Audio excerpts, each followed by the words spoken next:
अब बाऊ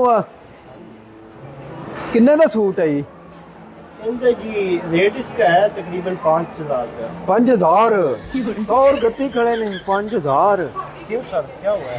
आ कहते दई ये आपको मिल जाएगा 6,500 का। ए रंग इन उठावे ना करी उता नहीं ऐसे ही आप देख लेंगे ऊपर नहीं होगा। ओ बाऊ तो थोड़ा टोर ते भी खास ही आ जिवें खड़ियां ने उवें इनू उठा मैनू आ वाह वाह लगदा पिया कपड़ा वाह वाह है ये चेक कर रहे हैं ब्लैक कलर है। बाऊ उठा से पता लग सी थोड़ा टोर ते भी खास ते इवें हुन की पता लगना बैठियां नु घेरे ते नहीं पिया दे असल में मैं यहाँ पे खुद नया हूँ हला तो मेरे कहने से भी इन्होंने नहीं उठना।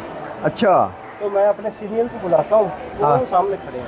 चल ओनू साथ जो होंदे आखे उठदियां ने सूट मैनू वाह वाह लगदा पिया ते नाले ओनू आखे यार को रहत भी करे पिंडू आया मैं चलो मैं उन्हें गल्ली ओनू मैं अभी देखता गलाओ सू हूँ। सर खरे हुन किस ले आ सी दफा उसी आए मैं तो टोर टोर ते मुंजी भी उठ गया आंदा तो पिया ही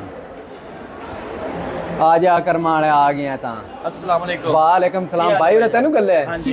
ओ यार आ ना सूट लेना है ते मेहरबानी थोड़ा जिहा नाल ते रहत करो ते केड़ा लेना है? आ सूट मैंने पसंद आया ते नाले ना आ घेरा गुरा चेक नहीं पेंदे ने कोई उठावे ना उताओ भाई आखा मेरे आखे नहीं उठदियां मैं आज साहब नु गलना ਇਹ ਉੱਠਦੀਆਂ ਨਹੀਂ ਹੁੰਦੀਆਂ ਤੁਸੀਂ ਇਹ ਵੇਖ ਲਓ ये नहीं उठदियां ਇਹ ਨਹੀਂ ਉੱਠਦੀਆਂ ਹੈਗੀਆਂ ये नाल दी जो खड़ियां ने इन्हां नु सूट हुंदा है ਇਹ ਡਿਜ਼ਾਈਨ ਹੀ ਇਸ ਤਰ੍ਹਾਂ ਦਾ ਹੈ, ਇਹ ਬਹਿ ਕੇ ਇਹ ਬਣਦੀਆਂ ਨੇ ਠੀਕ ਹੈ ਤੇ ਤੁਸੀਂ ਓ ਯਾਰ ਮਾੜਾ ਜਿਹਾ ਨਾ ਤੁਸੀਂ ਕੋਈ ਸੌਦਾ ਲੈਣਾ ਹੁੰਦਾ ਹੈ ਤਾਂ ਨਾ ਐਵੇਂ ਜੋ ਆ ਜਾਂਦੇ ਜੀ ਪਿੰਡੂ ਮੂੰਹ ਚੁੱਕਦੇ भाईजान बेगम वास्ते सूट लेना है मैं आया लाहौर ਲੈਣਾ ਹੈ ਤਾਂ ਕਿੰਨੇ ਪਏ ਨੇ ਇਹ ਇੱਧਰ ਨਜ਼ਰ ਆਉਂਦੇ ਪਏ ਨੇ यार काला चिट्टा रंग माड़ा जनमाक तेरा फासा लेंदा बेचना नहीं ਆਓ ਇਹ ਨਹੀਂ ਉੱਠਦੀਆਂ ਹੁੰਦੀਆਂ ਇਹ ਨਹੀਂ ਉੱਠਦੀਆਂ कमाल है मुड़ तू ਚਲੋ ਨਾ ਤੁਸੀਂ ਇੱਥੇ ਆ ਜਾਂਦੇ ਜਿਵੇਂ ਪਿੰਡੂ ਮੂੰਹ ਚੁੱਕਦੇ ਤੇ ਇੱਥੇ ਆ ਕੇ ਤਮਾਸ਼ਾ ਬਣਾਉਂਦੇ ਜੇ ਚਲੋ